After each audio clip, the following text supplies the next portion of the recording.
Kissinger in Chile, The Myth That Will Not Die by Mark Falcoff. This article appears in the November 2003 issue of Commentary.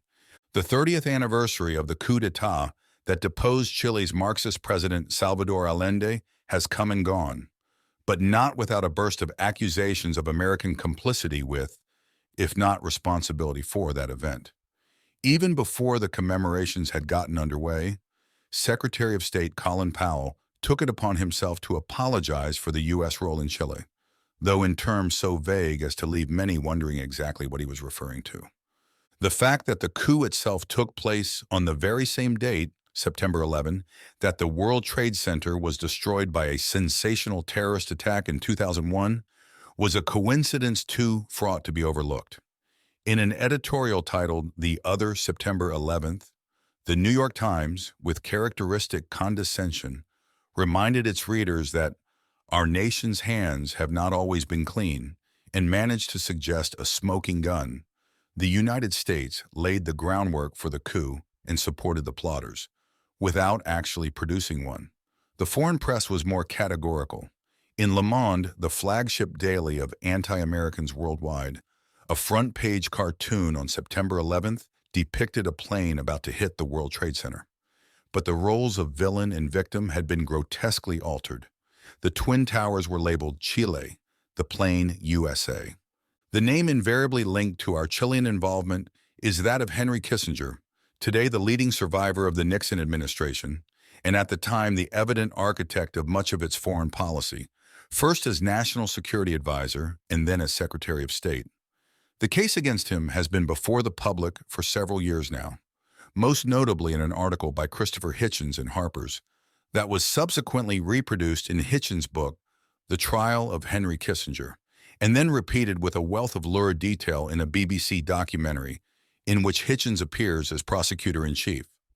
In addition to his supposed role as the intellectual author of the coup, Kissinger has been accused in both film and book of responsibility for the murder of General René Schneider, commander-in-chief of the Chilean army, that is, of homicide. The sons of the late general, egged on by political sympathizers in Europe and the United States, have even filed suit against Kissinger in hopes of recovering substantial damages for their father's death. Chilean politics, past or present, is not a particular specialty of Americans, even Americans normally well-informed about world affairs. What people know, or think they know, about that country is often a digest of newspaper headlines and of vague allegations, rather than substantiated facts. But neither is Chilean politics a specialty of Christopher Hitchens, the New York Times, or Le Monde. As we shall see, their interests would appear to lie largely elsewhere. 2. The starting point for the Chilean drama was a presidential election that took place in September 1970, 3 full years before the military coup whose anniversary was recently marked. There were several candidates. 1. Salvador Allende, a socialist and avowed Marxist running in coalition with the Communist Party, came in first with 36.3% of the vote. Within a razor's edge behind him was former President Jorge Alessandri, the candidate of the right, who received 34.9%. Radomiro Tomic of the ruling Christian Democrats came in third with 27.8%. Such presidential elections, with no candidate receiving an absolute majority, were common in Chile. The constitutional procedures of the day specifically mandated that, instead of a runoff between the 2 leading candidates, the winner was to be selected by the Chilean Congress, scheduled to meet several weeks hence. Although the legislature was not strictly required to opt for the frontrunner, firm custom suggested that it would do so. What raised the stakes in the 1970 race was the presence of Allende himself, a man with strong Soviet bloc and Cuban connections, and even more sinister associations within Chile's far left. Consequently, between the election on September 4th and the congressional vote on October 24th, Chile was awash in rumors and plots, most of them related to efforts to block Allende's accession to power. In Washington, meanwhile, President Richard Nixon was hardly pleased by the prospect of an Allende presidency and was taking steps to prevent it. This much has been a matter of public record for nearly 30 years. The primary sources are 2 reports by a committee led by the late Democratic Senator Frank Church of Idaho, one entitled Alleged Assassination Plots of Foreign Leaders, and the other covert action in Chile, 1963 to 1973, both published in 1975. The findings of the Church Committee exonerate the administration of unlawful activity, a noteworthy fact in light of the circumstances that both the chairman and the majority of the members, and even more their staffs, were unremittingly hostile to the Nixon White House and anxious, if possible, to find embarrassing linkages between it and events in Chile. There is another primary source as well. In 1998, the Clinton administration was moved by the arrest in London of Allende's successor, the dictator Augusto Pinochet, to order the heavily redacted declassification of some 17,000 official U.S. documents relating to the period. The most important of these have been placed on the website of the National Security Archive, a left-wing organization not to be confused with the U.S. National Archives. They also form the basis of a new book by the archive's Peter Kornbluh, The Pinochet File, a declassified dossier on atrocity and accountability, released this past September 11th. Great things have been claimed for the Clinton declassifications. Thanks to them, Christopher Hitchens has been able to boast that in his book, I produce government documents that plainly show the orchestration of a plot to murder General Rene Schneider. Likewise, he remarks in the suit filed by the general's family, every paper for the prosecution is a declassified document of the U.S. government. In fact, however, the Clinton declassifications are less rich in information than the findings of the Church Committee, which was able to examine the documentary record in its unexpurgated form and also to interrogate the participants under oath. Nor do the Clinton declassifications contribute anything particularly useful to the case against Kissinger. Some of them actually corroborate the findings of the Church Committee and, what is even more ironic, support Kissinger's own version of events as laid out in the relevant volumes of his memoirs. That version is itself buttressed at points by other information, especially transcripts of Kissinger's conversations with relevant figures in Washington and elsewhere. Some of these conversations took place by telephone. Records of Kissinger's telephone exchanges, covering the entire span of his government service, are now in the process of being released. They form, for instance, the primary basis of his new book, Crisis, dealing with the Yom Kippur War and the end of the Vietnam War. All of them have been given by him for inclusion in the Nixon Library. Although the records relating specifically to Chile are not yet in the public domain, they will be before long, and he has kindly let me review them in advance. First and foremost, these transcripts establish that Chile was not an important part of the then National Security Advisor's daily diet. This point is crucial, not least because in the BBC film we are continually being told that Kissinger micromanaged every detail of American foreign policy.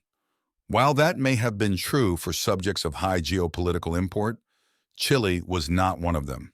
In fact, during September and October 1970, which is to say between the Chilean election and the congressional vote, the telephone record reveals a Kissinger preoccupied with a full-blown Middle East crisis, Vietnam, a Soviet submarine base in Cuba, the Black September plane hijacking, Nixon's planned visit to Europe and to the Sixth Fleet, the defense budget, and the Pugwash Conference on U.S.-Soviet relations, but with Chile only slightly.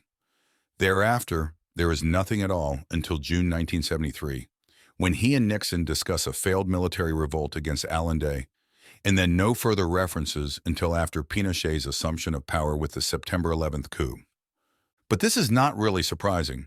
During much of the Allende presidency, Kissinger was in Paris, Moscow, Beijing, or other locales of far greater importance to the U.S. than Santiago. And even when the subject was again broached at the time of the coup, Kissinger was principally concerned with the possible resignation of Vice President Spiro Agnew and preparations for his own confirmation hearings as Secretary of State. This is hardly to say, however, that the telephone documents are uninformative. Far from it. In what follows, I shall be drawing freely on them, as well as on other pertinent sources to reconstruct the true course of events. 3.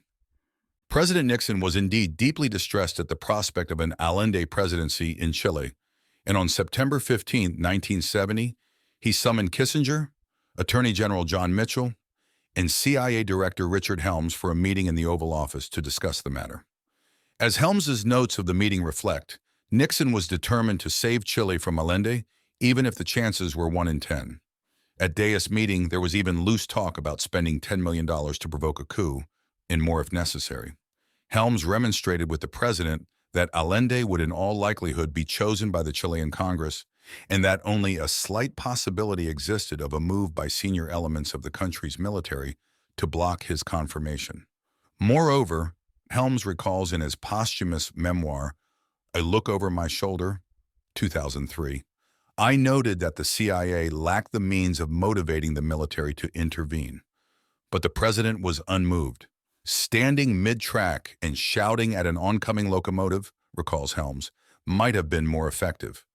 Convinced that a conventional military uprising was still not possible in Chile, the CIA, acting with the approval of the 40 Committee, the body charged with overseeing covert actions abroad, devised what in effect was a constitutional coup. The most expeditious way to prevent Allende from assuming office was somehow to convince the Chilean Congress to confirm Alessandri as the winner of the election. Once elected by the Congress, Alessandri, a party to the plot through intermediaries, was prepared to resign his presidency within a matter of days so that new elections could be held. The particular charm of this ploy was that an Alessandri presidency, even if it lasted a mere 24 hours, would render outgoing President Eduardo Frei eligible to run again, this time in a two-headed race against Allende. Chile's constitution, then as now, prohibited consecutive terms. Under those circumstances, Frei, a Christian Democrat and still the most popular of modern Chilean presidents, could be reasonably expected to defeat Allende fair and square. This plot, known colloquially as the Alessandri or Rube Goldberg gambit, required two things to succeed. Frei had to agree to play the role assigned to him, and he would also have to persuade his own followers in Congress to cast their votes for Alessandri. Both obstacles proved insurmountable. As Ambassador Edward Corey's Cables from Santiago show, though Frei was deeply troubled by the prospect of an Allende presidency, accurately predicting that it would end in blood and horror, he was extremely reluctant to lend himself to a perversion of Chile's electoral traditions. And even had he been amenable, he would have been unable to persuade most Christian Democrats in Congress to vote for a conservative like Alessandri, no matter how brief his putative rule. For by 1970, Frei's party was already leaning considerably further to the left than Frei himself. Its official candidate, Radomiro Tomic, had precipitously recognized Allende as president-elect on election night.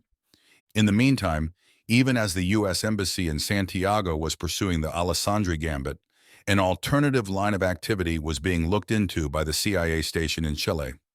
This policy, later labeled Track 2 to distinguish it from the constitutional coup, involved finding a general or generals who, if President Frei and the Christian Democrats would not play the role assigned to them, would overthrow the outgoing government, dissolve the Congress, and send the president into temporary exile.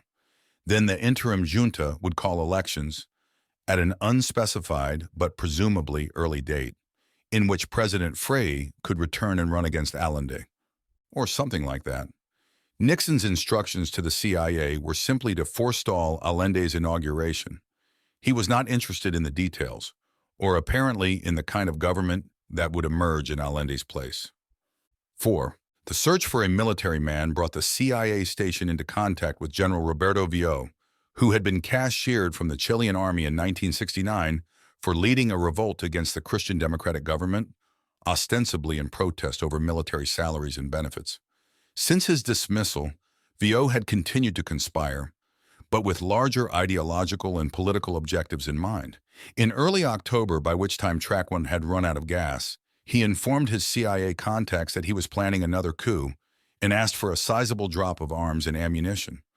Apart from the fact that, according to Helms, the CIA thought Vio a bit far out, the notion that a group of senior army officers required foreign arms to stage a coup did not inspire confidence. After subsequent discussion, the CIA decided Vio was not a good bet, though it kept him on a long leash, disbursing some cash and even taking out an insurance policy on his life. Another group of generals was eventually selected for the task at hand. Before it could act, however, a roadblock had to be removed. The chief obstacle to Track 2 was General René Schneider, Commander-in-Chief of the Chilean Army. His view, simply stated, was that since the politicians had gotten the country into the mess in which it found itself, the politicians would have to find a way out. This position be maintained sturdily throughout September and October in the face of almost daily representations by retired officers, politicians, and businessmen begging him to save the country, either by supporting a constitutional coup or by some other means. As General Carlos Prats, his second-in-command, has reported Schneider's words to him at the time, "The politicians are maneuvering to push the army into an adventure. They should understand that we are not so stupid as to not realize that they want to use us, some to preserve their political unity, others as a trampoline for VO." When Schneider proved intransigent, the intermediaries tried to persuade Prats, again to no effect. The architects of Track 2 then focused on circumventing Schneider by kidnapping him and sending him to neighboring Argentina for a season while the political situation was adjusted. As far as Kissinger, and for that matter the White House, was concerned, VO had been told to stand down, and that was presumably the end of active American coup plotting. As Kissinger told Nixon by telephone on October 15th, reporting on a meeting with Thomas Karamassis of the CIA's Western Hemisphere Division, "This looks hopeless. I turned it off. Nothing would be worse than an abortive coup." The president responded, "Just tell him to do nothing." The next day, CIA headquarters cabled its station in Santiago that although we are to continue to generate maximum pressure toward a coup, a VO coup would fail, and VO should be warned against precipitate action. The message was delivered through an intermediary, leaving the CIA with the pious hope that once its wishes had been made known, VO would respect them. Unfortunately, the cashiered Chilean general was pursuing agendas of his own. The kidnapping itself, which took place early on the morning of October 22nd, was badly bungled. Schneider resisted by extracting a handgun from his briefcase, provoking his abductors, mostly young and inexperienced, into shooting first, wounding him in 4 vital areas. VO's people panicked and took flight, some discarding their arms near the scene of the crime. The general was rushed to the capital's military hospital, where he died 3 days later. 5. Much has been made of the fact that between October 15th, when Kissinger ordered the VO coup turned off, and the death of General Schneider, the CIA station in Santiago continued to make preparations for a Track 2 type coup. Thus, at some point in mid-October, 3 submachine guns and some tear gas canisters and gas masks were shipped to the Chilean capital through the U.S. diplomatic pouch and passed to Colonel Paul Wemmert, an American military attaché, who in turn gave them to officers representing General Camilo Valenzuela, head of the Santiago garrison. This was the group that had intended to kidnap General Schneider. The exchange occurred at 2 in the morning of October 22nd. But before any use could be made of the weaponry, General Schneider lay dying in the hospital. Eventually, the machine guns were returned unused to Wemmert, who discarded them in the Pacific Ocean. A Chilean military court subsequently found that Schneider had been killed by handguns, and the Church Committee concluded that these weapons were, in all probability, not those supplied by the CIA to the conspirators. The committee also noted that an unloaded machine gun had been found at the site of the killing, but professed itself unable to determine whether it was one of the 3 supplied by the CIA. Schneider was therefore killed by conspirators who, although in contact with the CIA, were acting against its direct instruction, and apparently without its logistical assistance. Just why the Chilean kidnapping plot went forward after Kissinger issued orders that General VO be turned off is not clear. Possibly it was because Nixon's expressed desire to prevent Allende's accession was so emphatic that Colonel Wemmert and other CIA personnel felt somewhat at liberty to go ahead on their own. Kissinger, at any rate, seems to have been unaware of the second plot, that is, the one for which the 3 machine guns were sent down. In 1975, after testifying before the Church Committee, Karamassis phoned the National Security Advisor and reported that he had been asked if I cleared everything in advance with you. I said no, you were too busy. In the same conversation, Kissinger remarks that although he did not know about the second plot, he might have approved it.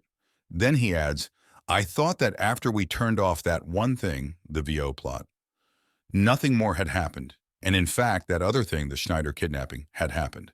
In short, deplore as one might the interventionist intentions of Nixon, Kissinger, and the CIA, the fact remains that General Schneider was murdered as the result of a botched kidnapping attempt, which, as far as the White House was concerned, had been disavowed and ordered shut down a full week before it happened. Even more has been made of a CIA cable dated October 16th, instructing the Santiago station to tell VO that although he was to stand down, he should preserve his assets and would continue to have our support if he joined forces with others either before or after Allende's inauguration and amplified his political planning for the future. In fact, VO played no future role whatsoever in Chilean politics. He was arrested almost immediately after Schneider's murder and sentenced by a military court to a long prison term. In August 1973, he was released and sent to Paraguay. Neither he nor any of the officers involved in his plot was involved in the September 11th coup. When he finally returned to Chile, 6 or 7 years later, the Pinochet government offered him no special consideration. Neither Hitchens' book nor the film upon which it is based takes note of a crucial fact, namely that the Schneider debacle had precisely the opposite effect of what was desired by the CIA and the Nixon administration. It transformed its victim into a martyr of the constitutionalist traditions of the Chilean army. It encouraged other constitutionalist officers to support an orderly transfer of power to the new Allende administration. It brought General Carlos Prats, another officer of firm constitutionalist leanings, to the head of the army, and it discredited right-wing cabals both inside the army and out. It is strange that this outcome should go unremarked by critics who profess to care for Chile and who should presumably take comfort from it. But given their invincible biases, perhaps it is not so strange after all. 6. Kissinger has been charged with criminal responsibility not just for Schneider's assassination. He has also been charged with criminal responsibility for Allende's overthrow and death 3 years later. The CIA's October 16th cable contained another passage that is quoted with much relish in the BBC movie The Trials of Henry Kissinger, even though there is no indication that Kissinger ever saw the document. In it, the CIA enunciates its firm and continuing policy that Allende be overthrown by a coup. Efforts in this regard will continue vigorously. We are to continue to generate maximum pressure toward this end utilizing every appropriate resource.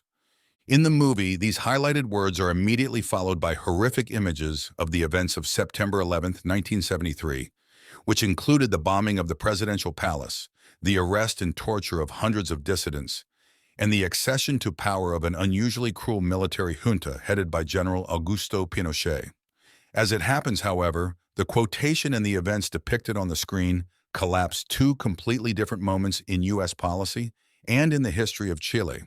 In the fall of 1970, Nixon certainly talked tough, at least in private, telling Kissinger by phone on October 15th that if Allende were to take office, I am not going to do a thing for Chile, and that if he dared to nationalize U.S. property, then we cut him off. Not surprisingly, a National Security Council memorandum, November 9, 1970, drafted several days after Allende's inauguration and released in the Clinton declassifications, called for a correct but cool public posture toward Chile, while at the same time maximizing pressures on the Allende government to prevent its consolidation and limit its ability to implement policies contrary to U.S. and hemispheric interests. Specifically, the memorandum advocated eliminating financial guarantees for U.S. private investment in Chile, terminating existing guarantees where possible, bringing feasible influence to bear at multilateral lending institutions, and offering no new commitments of bilateral economic aid. Humanitarian aid was to be considered on a case-by-case basis. Meanwhile, however, an options paper on Chile, November 3, 1970, sketching how these policies were to be implemented, included two provisions not mentioned in the memorandum. The first was to give articulate support, publicly and privately, to democratic elements in Chile opposed to the Allende regime by all appropriate means. The second was to maintain effective relations with the Chilean military, letting them know that we want to cooperate, but that our ability to do so depends on Chilean government actions. The former provision laid the groundwork for the transfer of at least $6 million in covert support to non-Marxist political parties, newspapers, radio stations, and other groups during the Allende period. Thanks to these transfers, Allende found it impossible to eliminate his political competition by confiscating the sources of their funding or by intentionally bankrupting independent newspapers or radio stations through politically inspired strikes. Without the American subventions, Chile's pluralistic political system, including an independent press and electronic media, would in all probability have disappeared long before General Pinochet and his associates overthrew the government and installed a dictatorship of their own. As for the latter provision, it merely outlined a business-as-usual relationship with the Chilean military, while saying and doing nothing to encourage the military's involvement in politics. The documentary evidence is thus unambiguous. The most serious charge that can be levied against the Nixon administration is that it contemplated economic sanctions against Chile at a time when Allende had yet to lay a hand on American investments in the country and was still making payments on Chile's debts. But even that envisaged policy was never truly implemented. In spite of Nixon's decision to end all bilateral assistance not already committed, new appropriations, however token in proportion to the past, were authorized during every year of the Allende government. Even after the increasingly bankrupt country defaulted on its debts to the United States in November 1971, old U.S. loans continued to be disbursed, amounting, according to one U.S. Treasury estimate, to $200 million for 1971 and 1972. Nor was humanitarian aid withdrawn. Though Chile nationalized American holdings in the copper industry in 1971, without making a satisfactory arrangement for compensation, pushing the U.S. government-funded Overseas Private Investment Corporation to the brink of bankruptcy, the notorious Hickenlooper Amendment, requiring a suspension of aid to any country that expropriates U.S. property without payment, was never invoked. Besides, Chile's default constituted a de facto relief measure for the Allende regime, amounting in 1972 alone to $243 million, an effective transfer of resources greater by many orders of magnitude than that tendered to the Frey administration at a time when the latter was supposedly Washington's showcase in Latin America. In addition, Allende was able to tap new sources of credit in Western and Eastern Europe. In 1972, somewhere between $600 and $950 million. As a key functionary of his finance ministry would recall, by mid-1973, Chile had rebuilt and diversified its system of external finance, and by June of that year had obtained short-term credits amounting to $547 million. To this should be added the fact that between November 1970 and September 1973, Chile was able to draw slightly more than $100 million from the International Monetary Fund, presumably over the protests of U.S. representatives there. The one area where U.S. aid increased threefold during the Allende period was military assistance. If this sounds sinister, two crucial facts should be borne in mind. First, the aid relieved pressures on the Chilean budget, allowing money that would otherwise have been used for weaponry and training to be diverted to improved housing allowances and other amenities for the uniformed services. Second, Allende himself welcomed this assistance, which permitted him to boast truthfully that Chile's armed forces were better off under a socialist communist government than under its Christian democratic predecessor. Indeed, to the end of his regime, President Allende saw the armed forces as an element on the chessboard to be used and manipulated for his own political purposes. 7. What then brought about the September 11, 1973 coup? The real causes must he sought in the devastating collapse of the Chilean economy that took place during the Allende presidency, as well as in Chile's increasingly polarized political environment. On November 4, 1970, Salvador Allende assumed the presidency in an atmosphere of euphoria and even goodwill almost unimaginable in retrospect.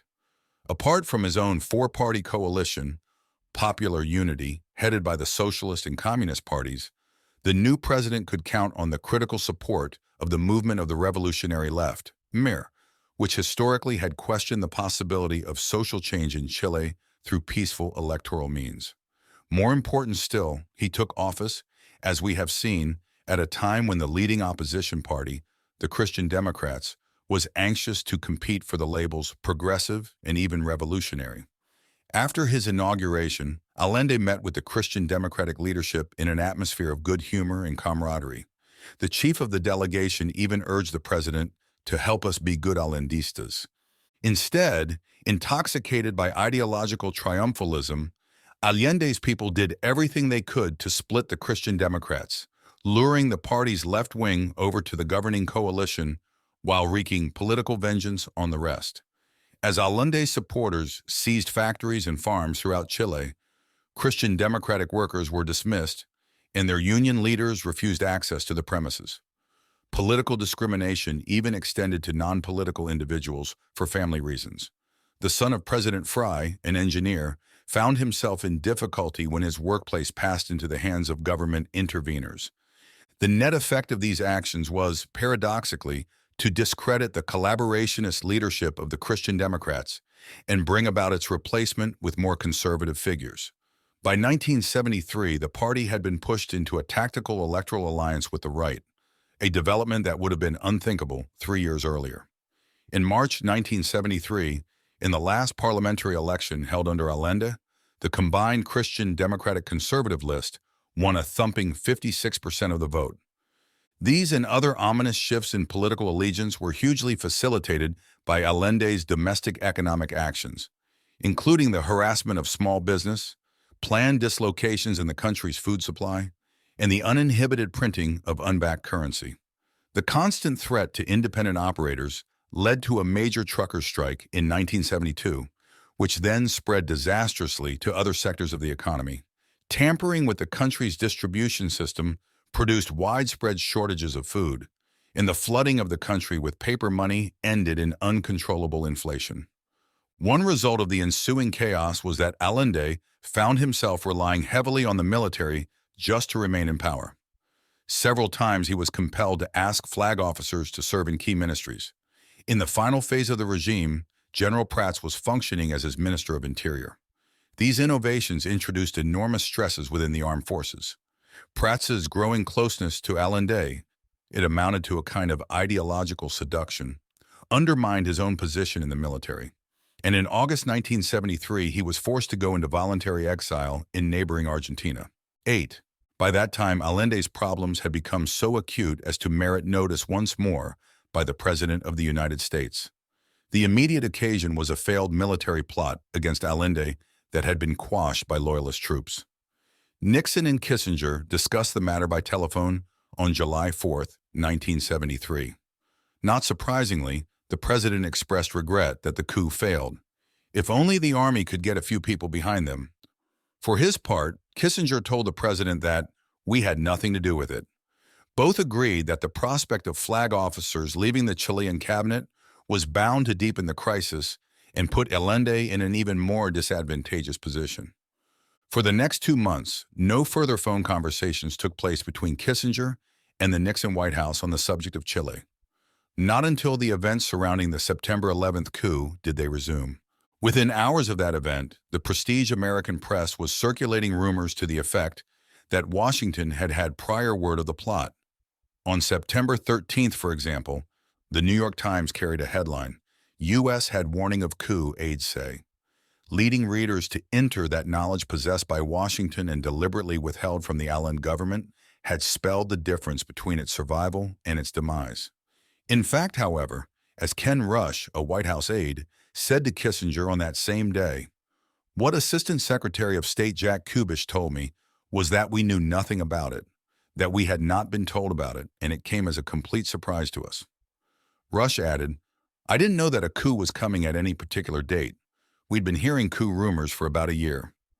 Kissinger was better informed than the White House. A few days before the coup, Ambassador Nathaniel Davis had been recalled to Washington, not to discuss Chile per se, but to be looked over as a possible candidate for a high State Department post. As he walked into Kissinger's office, he was asked immediately about the possibilities of a coup. The recorded transcript of their conversation was reproduced by Kissinger in his memoir, Years of Upheaval, 1982. In Chile, you can never count on anything, the ambassador said, but the odds are in favor of a coup, though I can't give you any time frame. Kissinger, We are going to stay out of that, I assume. Davis. Yes. My firm instructions to everybody on the staff are that we are not to involve ourselves in any way. Our biggest problem is to keep from getting caught in the middle. Davis's information was no secret.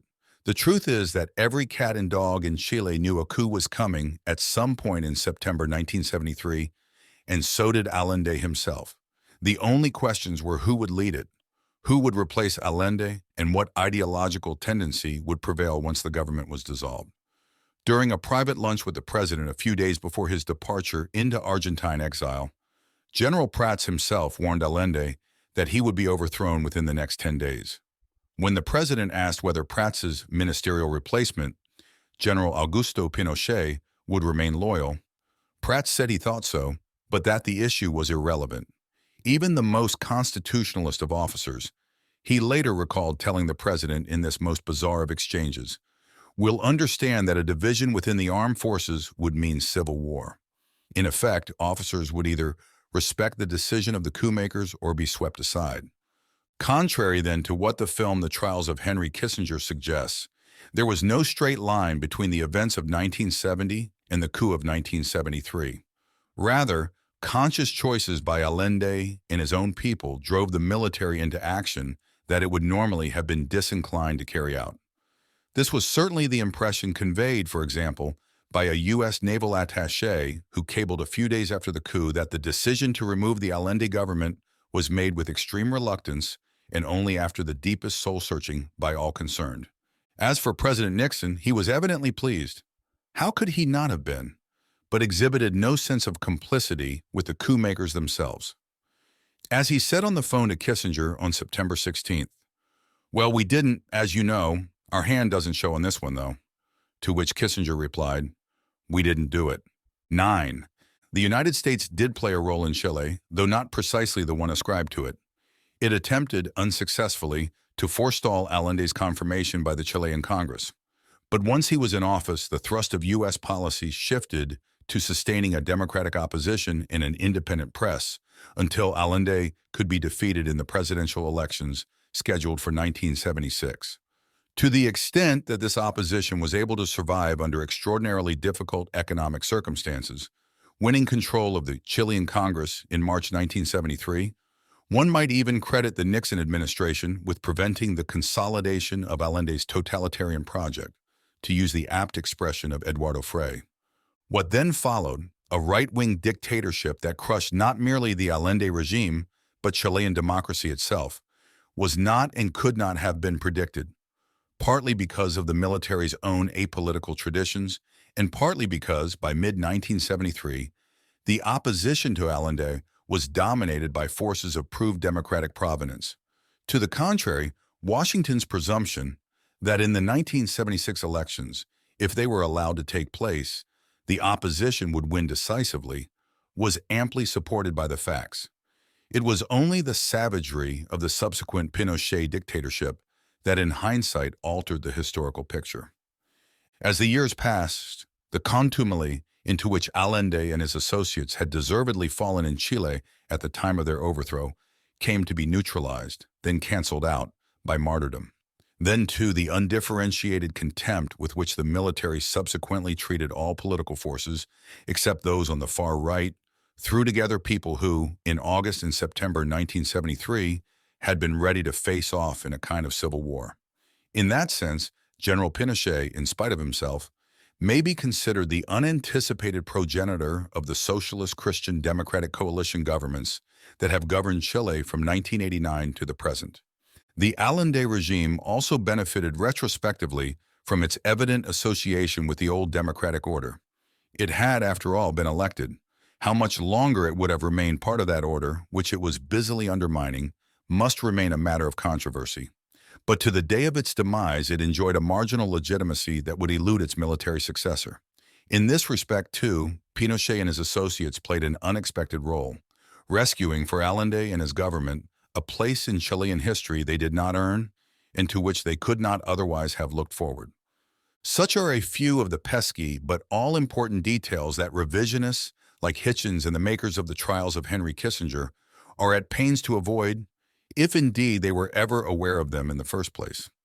Those who mourn the loss of a Marxist regime in Chile are free to denounce the adversarial efforts undertaken by Nixon, Kissinger, and the CIA, as are the legions of marchers with their placards equating American officials with Nazis and mass murderers.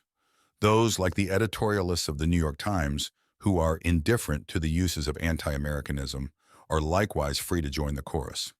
But anyone with a serious concern for historical truth, or for the long-term survival of democracy in Chile, or for the reputation of the United States in the policy it endeavored with honor to implement during the tortuous decades of the Cold War, might well be moved to re-examine the record.